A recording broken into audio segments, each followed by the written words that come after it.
Assalamualaikum warahmatullahi wabarakatuh. Selamat pagi, selamat siang, selamat sore, selamat malam. Selamat ya untuk semuanya. Baiklah, kita kembali lagi ke channel saya, Guru SD Guru Keren ya. Jangan lupa ya tombol like, jangan lupa juga subscribe-nya ya. Terus kemudian ini adalah channel saya memberitahukan, menginformasikan tentang CPNS 2019 untuk part 2, untuk yang kedua kalinya ya. Masih sama dengan yang seperti kemarin, yaitu masih tentang formasi kosong. Penasaran ya? Ini ada terbaru dari grup ya, grup sebelah. Kayaknya insya Allah valid deh ini, karena ini udah di mana-mana ya. Kita lihat langsung persiapan integrasi hasil SKD, SKB, dan penetapan NIP CPNS 2019.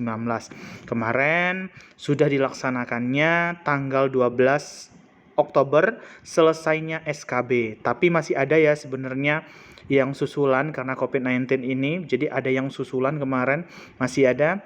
Tapi udah fixnya kemarin selesai tanggal 12 meskipun ada susulan. Tapi tetap integritasnya sudah dimulai. Ya, dasar hukum peraturan Menpan 23 24 2019 serta BKN nomor 14 2018. Sekarang kita langsung saja ya ke pokok permasalahan kita mengenai formasi kosong. Nah, lihat di sini. Pengisian formasi kosong instansi pusat. Formasi kosong dapat diisi oleh peserta yang melamar pada jenis formasi lainnya dengan jabatan, kualifikasi pendidikan, dan unit penempatan atau lokasi formasi yang sama serta memenuhi nilai ambang batas passing grade SKD formasi umum dan berperingkat terbaik. Artinya ini yang untuk pusat bisa diisi oleh yang sama kualifikasi pendidikan, kemudian tempatnya ya.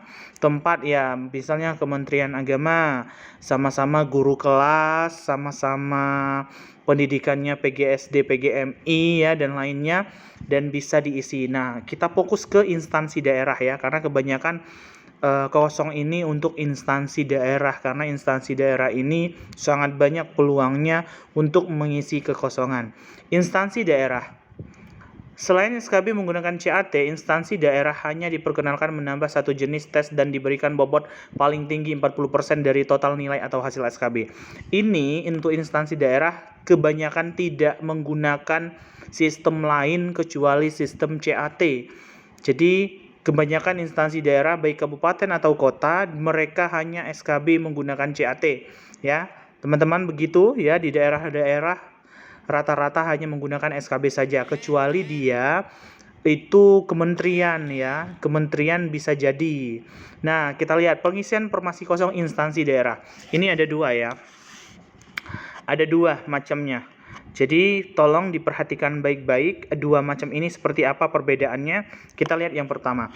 Formasi kosong dapat diisi oleh peserta yang melamar pada jenis formasi lainnya dengan jabatan, kualifikasi pendidikan, dan unit penempatan atau lokasi formasi yang sama serta memenuhi nilai ambang batas atau passing grade SKD formasi umum dan berperingkat terbaik. Nah, untuk yang ini, satu, kita baca dulu yang kedua, biar nanti saya akan bedakan antara yang halaman ini 12 dan 13. Khusus untuk instansi daerah. Apabila formasi masih tidak dapat dipenuhi, maka dapat diisi dari peserta yang melamar pada jabatan dan kualifikasi pendidikan yang sama dari unit penempatan atau lokasi formasi yang berbeda, serta memenuhi nilai ambang batas passing grade. Sama antara nomor 12 dan 13 ini ya. Halaman 12-13 ini pengisian formasi kosong instansi daerah, tapi bedanya contoh nih di Kabupaten A. Misal ya di Kabupaten A itu ada di SD Negeri A. SD Negeri A ini menerima formasi 2 guru kelasnya. Ya, tapi satu formasi umum, satu formasi khusus. Anggaplah formasi khusus ini adalah cum laude. Ya. Jadi, untuk yang pertama ini, dua formasi yang ada di sekolah itu, misal SD Negeri A tadi 2 diterima, tapi 2 beda ya, formasi umum dan formasi khusus. Nah, formasi umum ini ada 3 orang yang ujian SKB waktu kemarin. Otomatis diambil hanya 1 orang di SDA. Ya, SDA yang formasi umum. Nah, setelah di SDA formasi umum ini, dia yang peringkat 2 dan peringkat 3 otomatis tidak lulus. Tapi masih ada kesempatan di sekolah itu sendiri, sekolah yang mereka pilih, mengisi formasi khusus yang kosong tadi. Nah, jadi di SDA ini, pelamarnya di SDA ini, SD Negeri A yang ada di Kabupaten A tadi, bahwa di formasi yang kedua, yaitu formasi khusus, ini tanpa pelamar, tidak ada yang melamar komlot ya, yang terbaik di sana. Jadi yang peringkat 2 tadi mengisi kekosongan formasi kosong pada pelamar formasi khusus. Jadi jika sudah dipahami, selanjutnya yang kedua, apabila formasi masih tidak dapat dipenuhi, artinya tadi yang sudah formasi khusus tadi sudah diisi selesai oleh sekolah yang sama yang gugur di formasi umum tadi. Nah, sekarang masih ada sisa, ternyata di kabupaten itu masih banyak yang kosong.